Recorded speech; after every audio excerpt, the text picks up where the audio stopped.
I, Isabel Anderson, give and devise to the town of Brookline, Massachusetts, all my estate known as Weld, with the dwelling house and other buildings thereon, to be used by said town for the purposes of public recreation, or for charitable purposes, or for purposes of public education.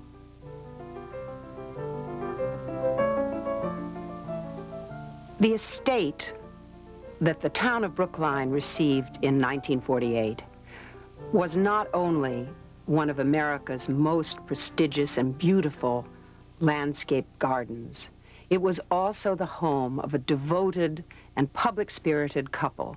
Larz and Isabel Anderson opened their estate of 62 acres time and again to the citizens of the town of Brookline. And her bequest showed her interest in that being continued forever after they were gone.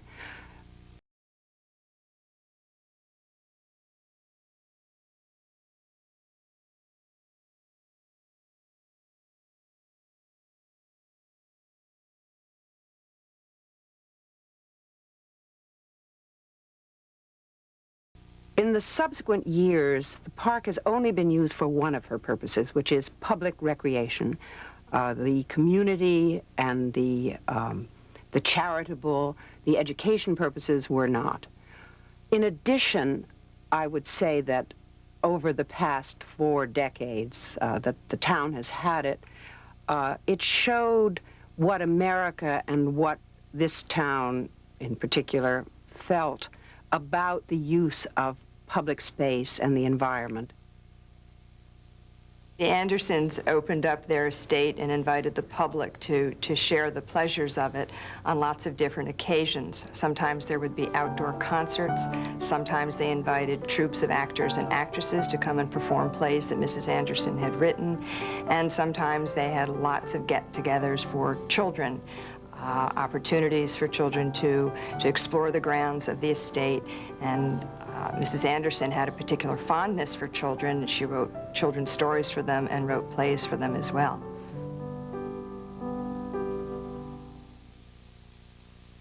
In reading the letters of Larz and Isabel Anderson and the journals of Larz Anderson, I've learned that the Andersons were energetic, creative people. They were outgoing. They were a very romantic couple, and they were very curious about the world beyond Brookline. Isabel met Larz when she was traveling in Europe on the Grand Tour after her graduation from the Windsor School in 1895. Larz was already working in Europe at that time. After returning to the United States to be married in Boston, they took off once again, and on their honeymoon they visited Hawaii, Japan, and China.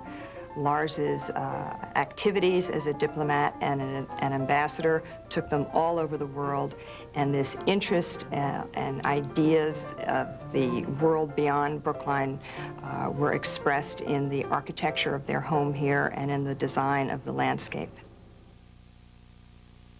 Well, the Andersons were extremely interested in landscape architecture, and they brought back from their travels a number of international styles. Creating the gardens at Brookline in a very short period of time, the first decade of the century. They created an Italian garden, a water garden, a Japanese garden, and in addition to these principal gardens, they built a number of smaller, like a rose garden, a alley, a long alley, a Ron Point for theatricals, all this done in a very brief period of time. Once at home again, Isabel and I found Weld on its hilltop, as dear and lovely and full of happiness as ever. Early in October, the gardens were still gorgeous, their coloring intensely brilliant. We walked along the fountains and columns that recall the blessed times we had spent together, the great wine and oil jars from the gardens of Rome, Florence, Cordova. No wonder it was a happy place for us to linger in. You really can't invent a new garden style. You're always reacting to something that's coming from somewhere, whether it's your own culture or somebody else's. But we're a young country, and we were an especially young country at the end of the 19th century, and these ideas had to come from somewhere. But I think what makes these gardens deeply American is the sense that you could pick and choose from so many different cultures and, in a way, invent your own world. And that people did that with such energy and such panache. And it wasn't really Victorian in the sense of collecting precious little bits from other countries. It was, we'll take this, and we'll take this, and we'll take this, and bang, this is what we end up with, something new, something American. In 1905, Weld was considered to be one of the most famous gardens in America. This is because it reflected so clearly the genius of Charles Platt, then the leading architect and one of the leading landscape architects in the country. In the Italian garden, the landscape architect Charles Adams Platt took a number of typical Italian garden features, for example, the pergola, the fountains, the terraces, and individual specimens of sculpture. And he combined them in a way that was very new and different. For example, he used profusion of flowers in the garden. He used a lawn, which was a set for theatrical performances. In his assessment, he was not reproducing an Italian garden. Instead, he was creating a genuinely new American garden style. Larz and Isabel traveled frequently to Japan, and they created at Weld a Japanese garden as a memory of those trips. They used here a number of elements that are very Oriental, for example, gravel and small water features, stone lanterns. But they also combined these and brought in other elements that are very non-Japanese. For example, a great bronze eagle. They later, in 1913, imported a number of very famous bonsai trees, which are now in the Arnold Arboretum. The water garden is essentially English, but it also introduces some continental features. For example, the bridge balustrades were based on the Isolata at the Boboli Gardens in Florence. The Temple of Love is an almost direct quote from a similar temple built in the 18th century at Versailles, and is one of the most beautiful parts of the entire estate. The estate that Larz and Isabel Anderson left to the town of Brookline in 1948 underwent physical changes in the ensuing years. In 1955, the mansion was torn down. In the following years, the Italian garden was replaced with a skating rink. The kitchen gardens were demolished, along with the greenhouse, and they were replaced by the town's park-yard garage. The wooden arbor with the Chinese pagoda fell apart. The water garden, the Japanese garden, and the Four Seasons Theater also deteriorated and disappeared.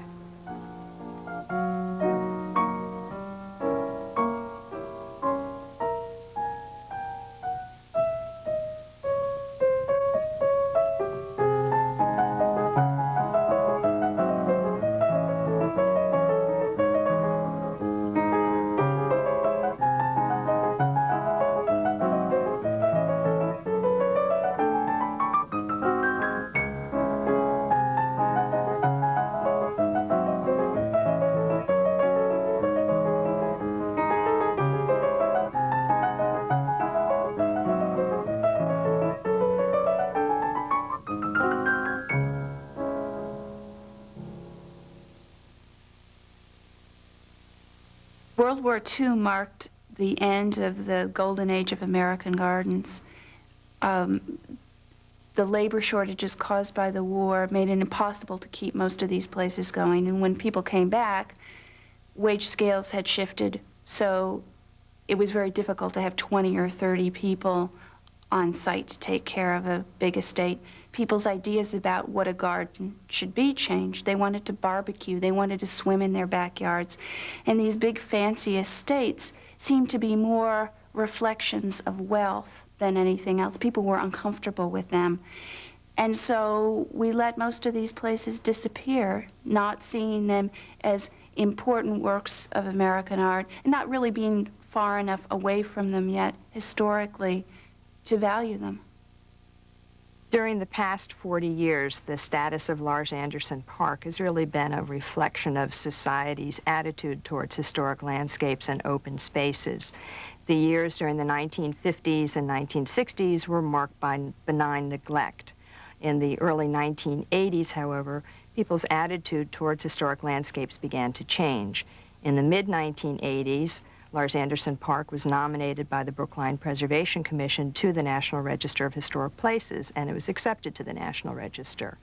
Initially, that was difficult for some people to understand because they were used to a building being listed in the National Register, a building such as the Museum of Transportation, which is located in the park.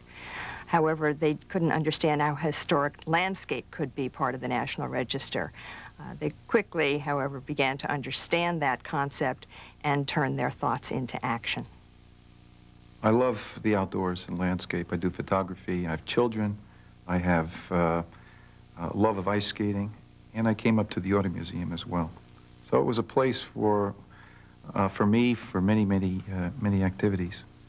And I met a lot of people here too. I used the gardens. I did notice that the place was a mixture of decay and of great beauty, and that it needed work. And then when I heard that the town was receiving a $1 million grant, there was great excitement, many people. There was also great concern. You know, when you take something for granted, you don't feel that you have to protect it or do anything. There's the hill, and it's terrific. And then the hill was threatened with a playing field, that somebody was going to come in with a bulldozer and level out part of that hill. And just the whole town just went, no! There had been existing plans from the application that included a lighted ball field that would have cut into the hill.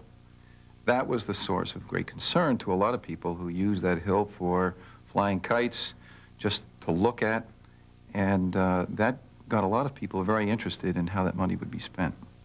The master plan grew out of the public hearings and working with the landscape architect in charge of the project and Park and Recreation. It was a long process. There was lots of controversy.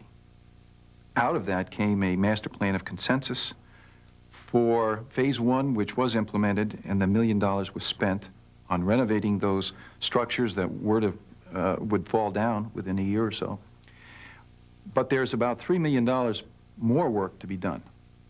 A lot was accomplished during phase one of the restoration program, some of it quite subtle and not immediately apparent to the park visitor, such as the restoration of the masonry walls at the top of the hill, or even the installation of the drainage pipes around the lagoon area. If the restoration is to continue, people need to come together. Members of the community need to come together and continue to discuss and express their ideas for the use of the park and discuss their vision for the park. What seems very exciting is that places like Larz Anderson Park all over the country are being recycled into new public use. They were designed as private pleasure grounds, and now you see people pushing their babies and throwing baseballs and reading under trees, and yet on some level responding in these parks to the complexity and the subtlety and the carefulness of design which made them masterpieces 100 years ago and make them masterpieces still today. The first impression that I get from this park, and it's one that I keep with me all the time, is the great hill and the sky that's beyond it. And because I have a belief that the eye needs more room than the body, I always come to it and experience the sense of freedom of walking on the hill or going down and being lost around the pond. It's a very liberating experience to be in this park for me. In their day, Isabel and Larz Anderson brought the landscape architecture of the world to Brookline, as well as their pleasure in open spaces and a natural environment. It's quite an inheritance. As Isabel and I sat by the fire one day in the den at Weld, with a map of the world unfolded before us. We realized that we had covered most of it. We had circled the globe several times, as well as the continents of South America and Africa. We had cruised among faraway islands of the East and visited many odd corners of the world. Over many seas we had flown our black horse flag. We'd sailed to the land of the midnight sun and traversed the desert of Sahara. We'd watched the sun gleam on pagodas and twilights fall as the voices echoed from minaret to minaret. Our many years of married life had really been unique. Always Isabel and I had pulled together. We had known the best times of our century and had been active in the most fortunate era of a civilization that had touched great heights, just as today it is touching great depths. And in our life at home and abroad, we had numbered among our friends all sorts and conditions of people. Once more, as we had for nearly 40 years, Isabel and I faced the glory of the western sky and watched the sun go down on our happiness. April 1936.